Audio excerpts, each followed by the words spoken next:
Hey up, welcome back to the Man Cave Workshop again for the final part of this Roberts R707. Well, I think it is anyway. As you can see here, we've took out all these electrolytic capacitors. There's 1, 2, 3, 4, 5, 6, 7, 8, 9, 10, 11, 12, 13. There's 14 altogether in this set with this one here, but this one had been changed. I think this one had been changed as well. I kind of wanted to put a black one in to match the others. There's the underside of the board. There is another electrolytic there. That's been done as well. And the board's been cleaned up. Try and keep it all nice and neat. There was a surprise. Some of these capacitors, they're quite hidden. I mean, these are obvious. There's 1, 2 at the back here, and then you've got these small ones here. But in here, there's one hidden under one of the output transistors there. There's also this one on this side. Now, while I was doing it, you've probably seen this capacitor on the bench. Unfortunately, when I took out this electrolytic, I noticed this had cracked. You can see the side there. So I just replaced it with another one while I was at it. I think it's worth doing when you've got one of these open to replace everything. So I guess all that is left to do now is to reassemble it, which is basically the same as taking it to bits. Oh, I'll tell you what I might do. And this is just because this radio is staying with me.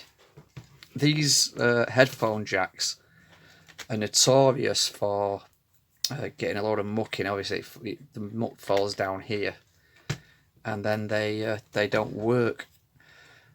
Now, there's a quick, easy way to fix this. All you do is short these two out, so the switch, even though if it gets mucky inside, the switch is always on anyway. So I think we'll do that. I'll just get the soldering iron warmed up. We'll bridge that across and short that out, and then we'll put the thing back together. Right, okay, so I'm just going to short that out.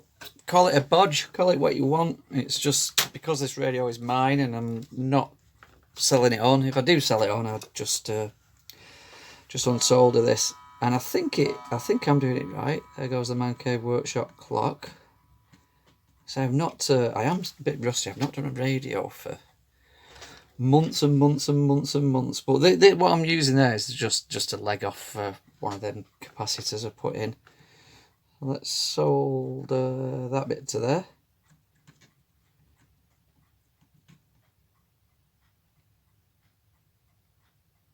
Try to keep it still, but it's probably cracked all the solder. I don't know. I think we've got away with that.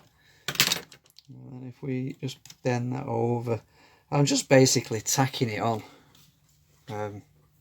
It's only to short out the switch, so I don't have any problems with it in future. Because I won't be listening to it with headphones on. I don't think I've ever listened to one of these vintage radios with headphones on. I'll blow my solder on that side. Has it took? Don't know, not sure. Yeah, that's got it. Let's say it's only tacked on. It's just literally to short it out. Find the side snips. I'll just set that excess wire off there. Yeah, it's took well, that. Probably just nudged everything out of focus. So yeah, I'll find out if I've done that right. Like I say, I've not done one for a while. I'm just looking at it. I think that's the way to do it. But we'll find out when we switch the thing on. If it doesn't work, then it'll have to come back out and we'll do it differently. Now, I did find a copy online of a service chart for it.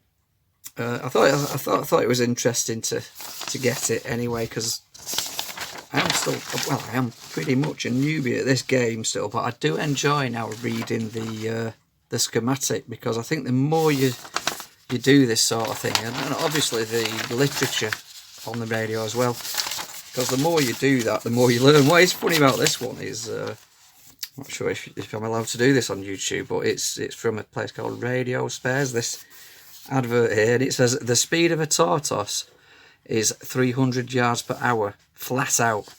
The speed of our delivery is by return of post over any distance you like within the UK, which not only proves that a postman is faster than a tortoise, it proves that we are unfailingly quick off the mark. Unfailingly quick off the mark. Unfailingly, sorry. Yeah, unfailingly quick off the mark. So they've advertised in themselves as being fast post. Oh, sorry, I didn't need to bother doing any of this because it says here, service notes. If fault develops in IF amplifier or FM tuner, carefully remove complete unit and return to manufacturers. Oh, so I could just send it back to Roberts and they would have serviced it and sorted it all out. Anyway, let's get this back together and see if it works.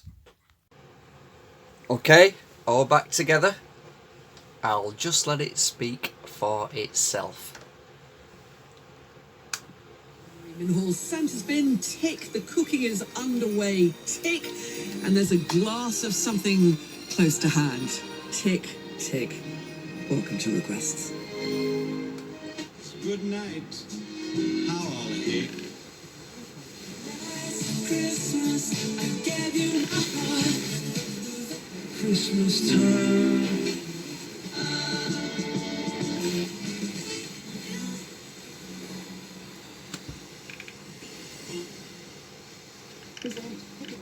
As they discuss the radio highlights of these unprecedented times. Then after the 1 o'clock news, we join Neil McGregor.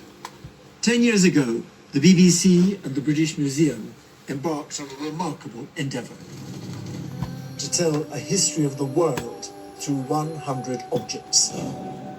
Now Radio 4 has asked me to choose one more object, and I've consulted people from different generations, from David Attenborough to Scarlett Curtis, to help select one more object that will speak to this decade of huge change. What will it be? A History of the World, Object 101. With me, Neil McGregor, this afternoon at 1:15 on Radio 4 and BBC Sounds. Now, Sally Phillips reads a final extract from An Almost Perfect Christmas by Nina Stibbe, written before the words pandemic or tiers 1, 2, 3 or 4 had entered our daily lives. The book is a mixture of fictional short stories and personal reflections, celebrating the festive period and providing some much-needed escapism.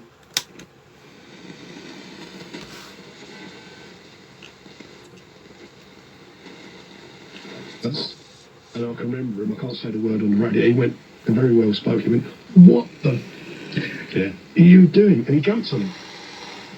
He jumped on the shooter? Yeah, and got him on the flop. Offer for new customers only and may only be used once. Offer ends December the 31st, 2020. On the free Absolute Radio app, on digital radio,